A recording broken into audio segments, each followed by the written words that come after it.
Hear that? Super quiet. Morning, folks. Welcome back to the channel. Appreciate you being here. Oh, it's still freezing out. A little bit, maybe 30 degrees.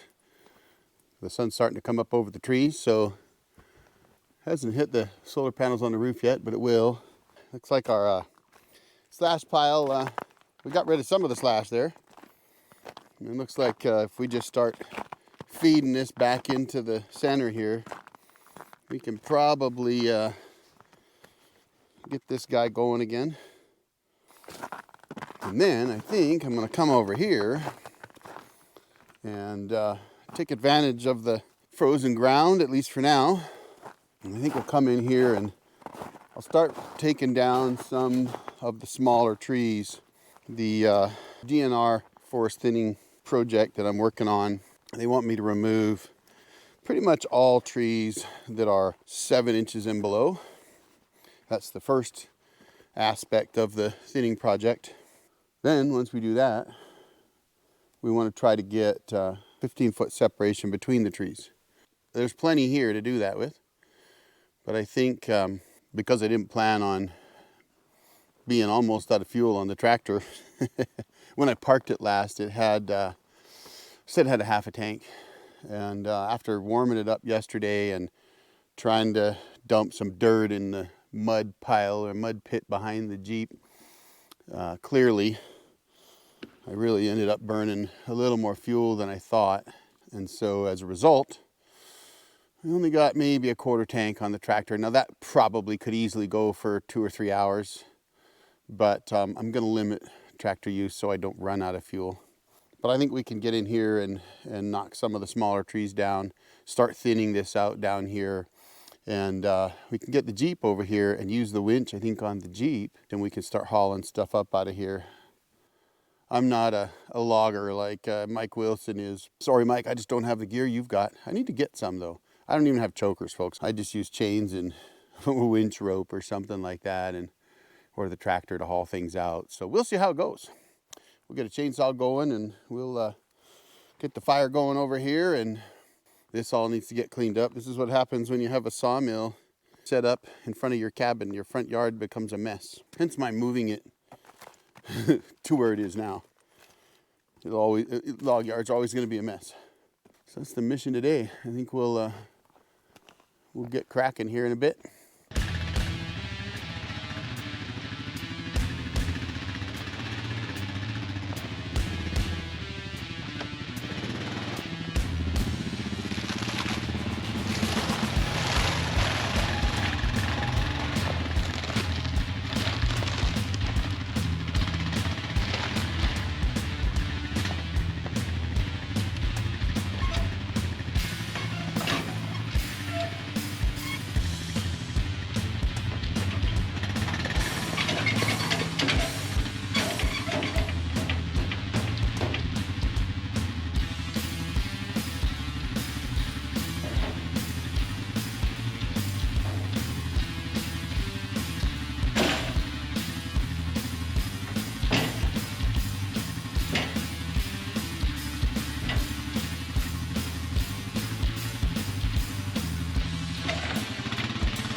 Oh, not going, huh? No, I didn't have enough really good. There's some poles down in there. I get it going, and I had some paper, and then also I thought, yeah, so I'm trying to find some drier stuff. This is dry. Snapping. Yeah. Down all this dirt, but something there you can use. Oh yeah, that'd be better than this for sure. Yeah. This is what I want. Yeah. I've got fire going. Oh yeah. There you go. I'll let you deal with the Okay. rest. You could just set all that right in here. Yeah, I'll go back this way before. Oh. I mean, I know I'm full of hot air, but I got work to do.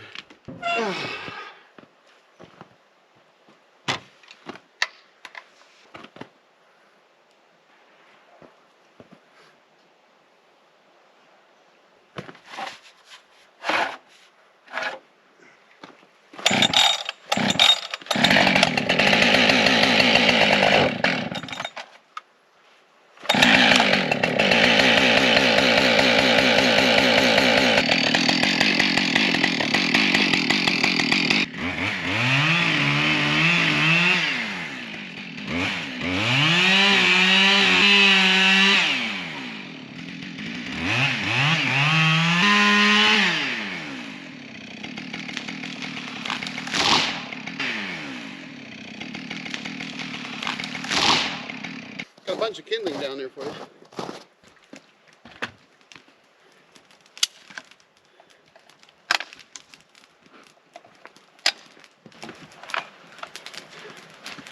Yeah, filter's a little bit, a little bit pluggy.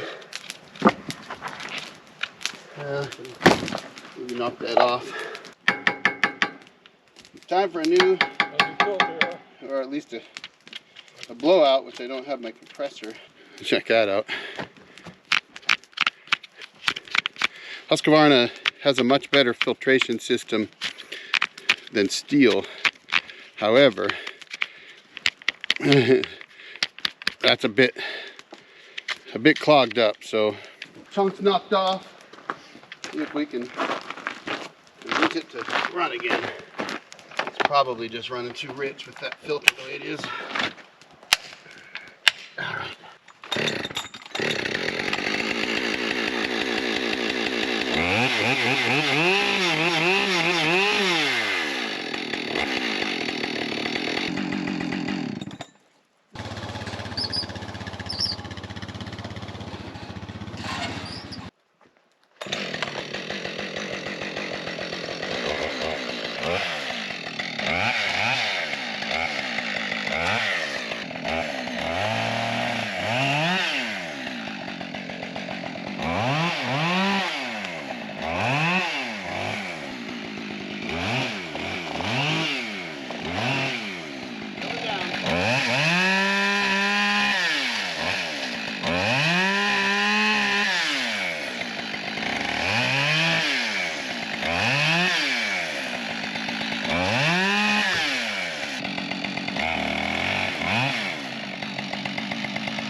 That's 2 chains that have come off this weekend. That's why you wear chaps. And I'm not wearing chaps. I should have been.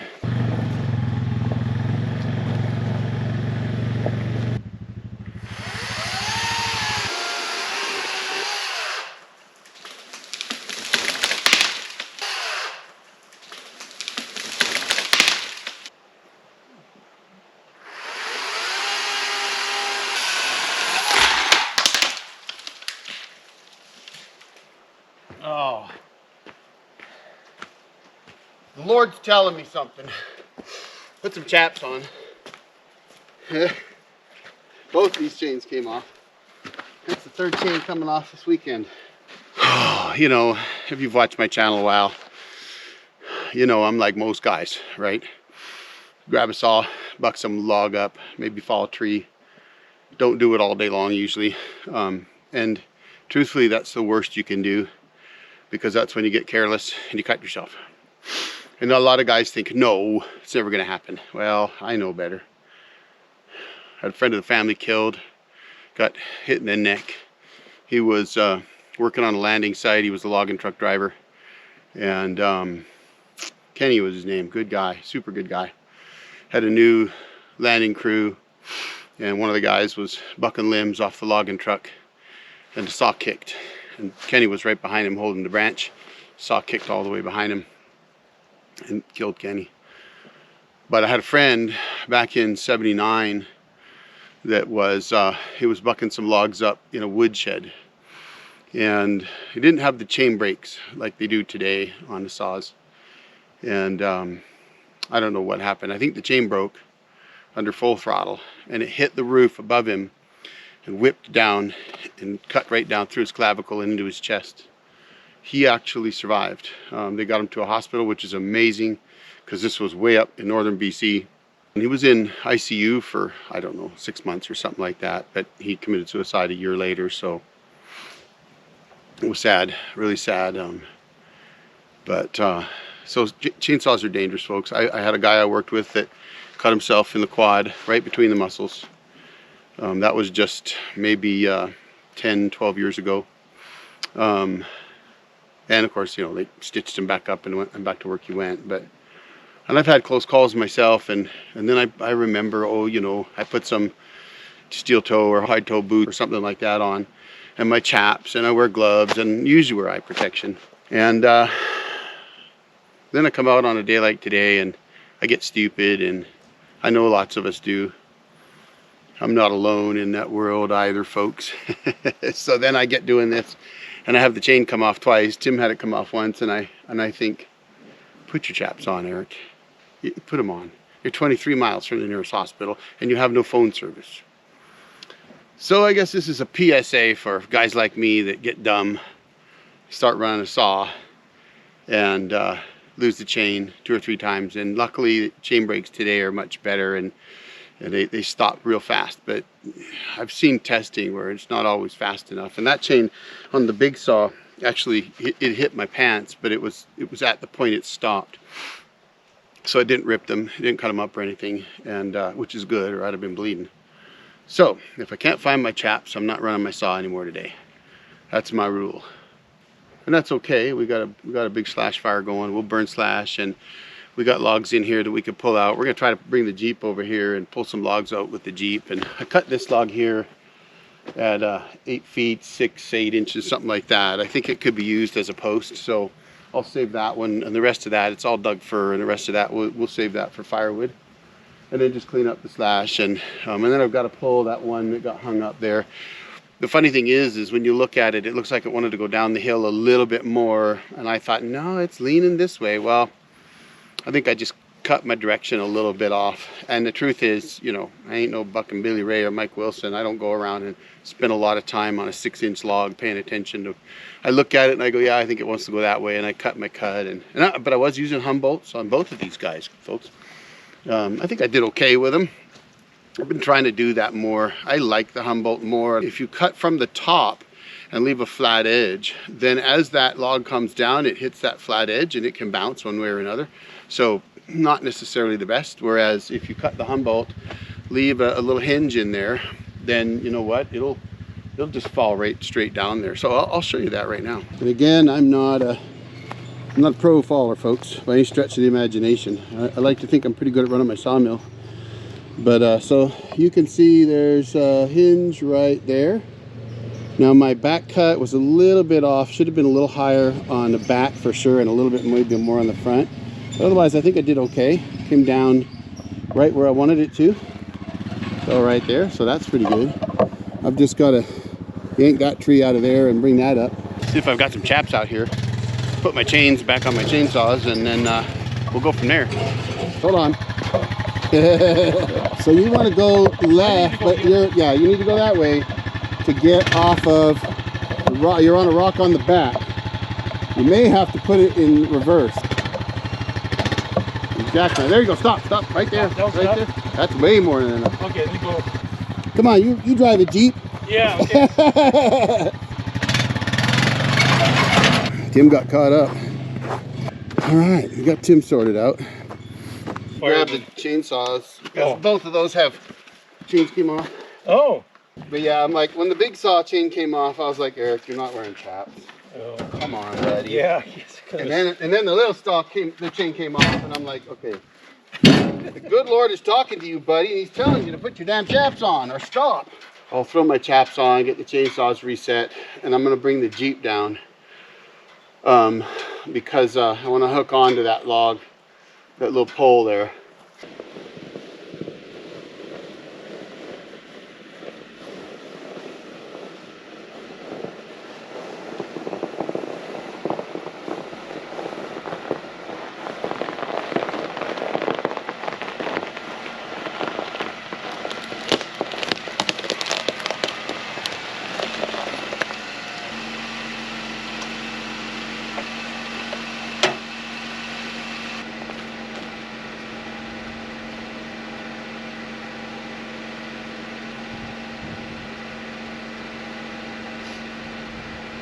Pull on that sucker.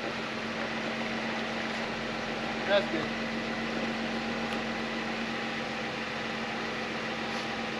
I don't know if my brake will hold well enough.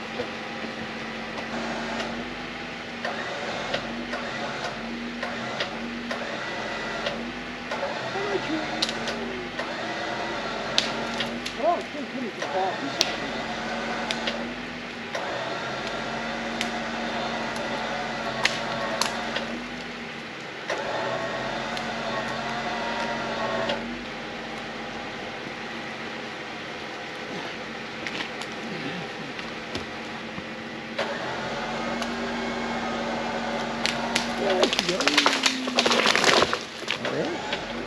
Down she goes.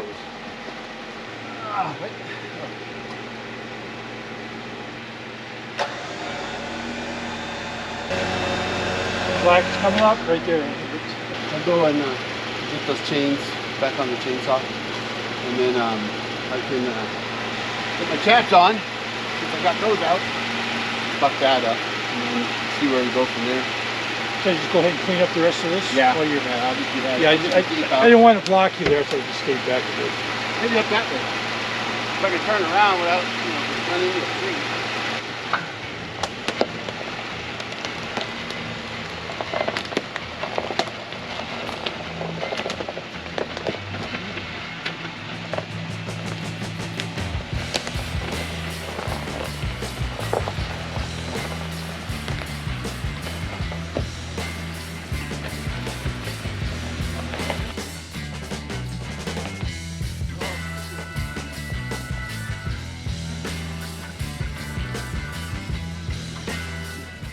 Can you tell I love my Jeep, folks? Well, I'll give you a little heads up in the next video. Well, I'm going to be doing something in the next video that's a little different, but the video after that, I'll have my chaps on, I'll get my chainsaws fixed, and then, well, we'll make some trees, at least one anyway, fall down and go boom, folks, as Mike Wilson likes to say. So, Mike Wilson, if you're out there, stick around for the next video, well, the next couple videos, because you know what, I'm gonna make a tree fall down and go boom. Here's another video for y'all to check out. I appreciate you being here. The old Jarhead out.